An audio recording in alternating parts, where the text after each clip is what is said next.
자, 이제 보일 법칙과 샤를 법칙, 아보가드로 법칙에 대해서 이야기를 해보도록 하겠습니다. 제일 먼저 나오는 것은 보일 법칙입니다. 보일 법칙은 우리가 일정한 온도에서 이제 기체의 부피는 압력에 반비례한다 라는 것에 대해서 이야기를 합니다.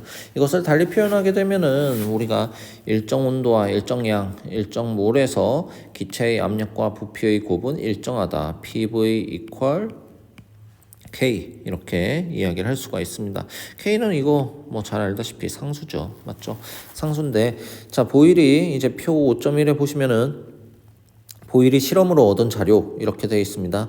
여기에 그림 5.4에 나와 있는 보일이 사용했던 것과 유사한 제2자관 이것을 토대로 해가지고 수온을 첨가하게 되면은 수온을 더 첨가하게 되면은 갇힌 부분의 기체 압력이 증가하게 된다. 부피는 감소하게 되고 이렇게 이야기를 하죠.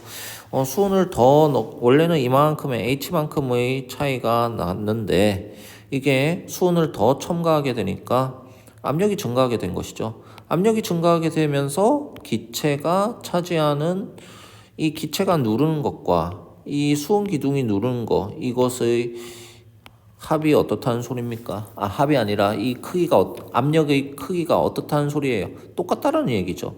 기체의 압력과 H만큼의 압력 이것이 똑같다라고 이야기를 할 수가 있는 거죠.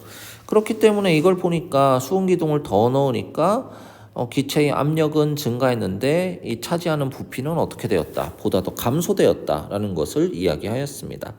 보일은 여기에서 단순하게 압력과 부피만 이제 체크를 한 것이 아니라 압력과 부피에 대한 곱을 보니까 이게 거의 어떻더라? 일정하더라. 이것이 이제 보일의 법칙에 대해서 이야기를 하는 것이죠. 맞죠? 자, 그 다음에 이야기하는 것이 지금 여기 그래프에 나와 있는 것입니다. PV equal K 이렇게 이야기를 하는 것은 P와 V의 곱이 항상 일정하다라는 것이기 때문에 이것은 반비례 커브 한쪽은 V 가로축은 V 세로축은 P 압력 이렇게 하면은 이 둘의 관계가 어떻다 반비례 커브를 가지게 된다 라고 이야기를 할 수 있습니다. 이 둘의 곱이 일정하기 때문에 P와 V는 서로 반비례 관계이다 라고 이야기를 할 수 있고 식을 조금 변형하게 되면은 V equal P분의 K 이렇게 이야기를 하죠. 저 결국 이것은 V와 P가 서로 반비례한다라는 것을 의미하는 것인데 V와 P는 반비례하지만 V와 P분의 1은 어떻습니까? 서로 비례하게 되는 것이죠. 자, 그래서 한쪽은 P분의 1, 한쪽은 V 이렇게 하게 되면 기울기가 K 형태인 이런 직선이 얻어질 것입니다. 또 다른 그래프가 제가 지금 여기에 그려놓은 것이 있는데 보시면은 세로축은 PV 그 다음에 가로축은 P 또는 V 이렇게 됩니다. 근데 PV 값은 항상 어떻습니까? 일정하죠. 일정. 무엇으로? K로서. 항상 일정하게 된다라는 것을 볼 수가 있습니다. P 값이 작든 크든 작든 V 값이 작든 크든 작든 여튼 항상 PV 값은 일정하게 된다라는 거 이에 대해서 보시면 되겠고요. 자, 그 다음에 지금 보일 법칙이 매우 낮은 압력에서 잘 맞는다라고 지금 이야기가 되어 있어요. 이거는 나중에 뒤에서도 제가 말씀을 드릴 내용이긴 한데요. 무엇이냐 하면은 보일 법칙뿐만 아니라 이상기체, 실제 기체가 이상기체처럼 거동하는 조건 중에 하나가 무엇이냐 하면 바로 이쪽에서 이야기하는 낮은 압력입니다. 낮은 압력에 대해서 우리가 이야기를 해본다면은 이 낮은 압력에서는 보시면 기체 분자 간의 서로에 대한 영향력이 굉장히 작아지기 때문에 어떻게 되겠다? 이거는 이제 서로에 대한 영향력이 작아지다 보니까 이제 어떻게 되겠어요? 당연히 이거는 잘 맞아 떨어지게 되겠죠. 실제 기체 같은 경우에 만약에 높은 압력이라고 한다면은 기체 분자와 또 다른 기체 분자 사이에 상호작용이 일어날 수가 있기 때문에 보일 법칙이 안 맞는 경우가 생기게 될 것입니다. 그것에 대해서 지금 이야기를 하는 것이 그래프로 나타낸 것이 바로 이것이죠. 이상기체는 항상 이 PV 값이 항상 일정하다라고 이야기를 할 수가 있는데 네온과 O2와 CO2 같은 경우에 실제 기체의 경우에는 이렇게 이상기체와 벗어난 형태를 보인다라는 것에 대해서 이야기를 할 수 있습니다. 자, 이렇게 보시면 되겠고요. 자, 나중에 또 이야기할 거예요. 실제 기체가 이상기체처럼 거동하는 조건에 대해서 이야기를 또 할 겁니다. 이건 추후에 또 보도록 할 거고요. 자, 보일의 법칙과 관련된 문제입니다. 보일의 법칙 같은 경우에는 항상 일정한 온도라는 말이 들어가 있어요. 알겠죠? 그리고 압력이 주어지고 그 다음에 이전 압력, 이전 부피, 이것을 압력을 변화시킨다면 부피는 얼마인가? 결국은 PV 값은 일정하다라고 얘기했잖아요. 이거 식을 확장을 시키면 P1 곱하기 V1은 P2 곱하기 V2 이런 식으로 이 식은 항상 K로서 일정하니까 압력과 부피가 변화가 되어도 상관이 없겠죠. 자, 이렇게 해가지고 보시면은 여기 제가 이야기했던 대로 식이 나와 있죠. 자, 이것을 우리가 궁금해하는 것은 압력을 변하게 하였을 때 기체의 부피. 그러니까 P1 V1 알고 P1 V1 알고 다시 P1 V1 알고 P2 알고 우리가 모르는 건 V2만 모르니까 V2 빼고 다 넘겨버리면 이런 식이 되겠죠. P2분의 P1 곱하기 V1 이렇게 하면은 우리가 원하는 부피를 구할 수가 있을 겁니다. 어렵지 않아요. 자, 이렇게 되고 예제 5.3도 한번 보시면은 보일의 법칙 상수를 계산하라 이렇게 하는데 여기에 지금 이 표시는 까이표가 아니라 곱하기입니다. 곱하기 이 두 값을 압력과 부피 실험한 이 값을 곱하면은 항상 의미 있는 숫자가 나온다. 어떻게? 이 숫자들이 거의 일정하게 나올 것이다 라는 것을 이야기를 할 수 있죠. 맞죠? 근데 실제로 이거 암모니아 같은 경우에 찍어보니까 압력이 높아지면 높아질수록 어떻게 된다. 이게 보다 더 PV 값이 내려간다 라는 것을 이야기를 할 수 있죠. 근데 0ATM일 때 0ATM일 때는 이제 압력을 굉장히 낮춰줘 가지고 이렇게 했을 때는 거의 22.4 얼마 이렇게 되는 이상적인 값을 보여주는 것이죠. 1몰이 차지하는 부피 하면 우리 화학 1에서 이야기할 때 1몰이 차지하는 부피는 항상 0도씨 1기압에서 기체 종류에 관계없이 기체 1몰이 차지하는 부피는 22.4리터이다. 그런 거에 대해서 얘기했잖아요. 지금 여기에서도 1몰의 NH3 부피가 얼마? 22.4리터 정도 된다라고 이야기를 하죠. 자, 이거 한번 보시면 되겠고요. 자, 그 다음에 샤를 법칙입니다.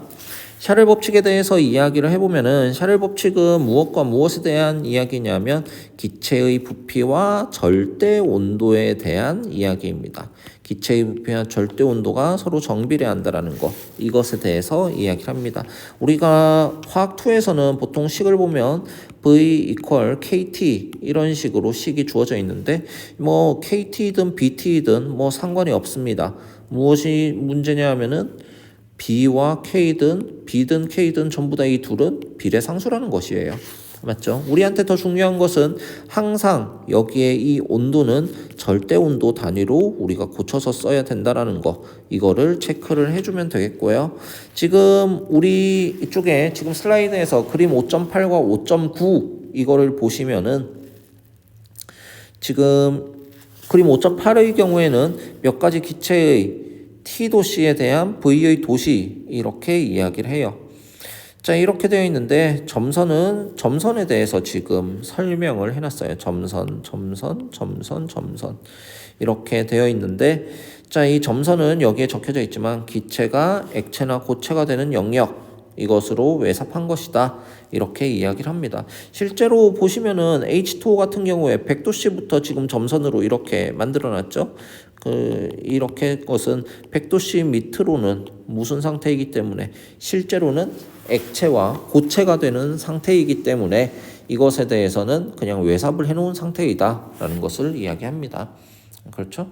실제로 근데 우리 화학2 교과서 같은 데서는 보면은 이게 아랫부분에서 이렇게 하다가 아랫부분에서 이렇게 점점점 이렇게 되어 있는데 이 부분으로는 이제 온도가 더 낮추기 힘들기 때문에 이렇게 해놨다 그러한 내용들도 있죠. 맞죠? 원도를 내기 힘들어서 그렇게 하는 경우도 있는데 여기엔 실제 기체들을 모두 다 밝혀주면서 이렇게 점선의 범위가 모두 다 다른 것은 물질마다 녹는 점과 끓는 점 얘들이 다 다르기 때문에 점선의 범위도 역시 달라지는 것을 의미합니다.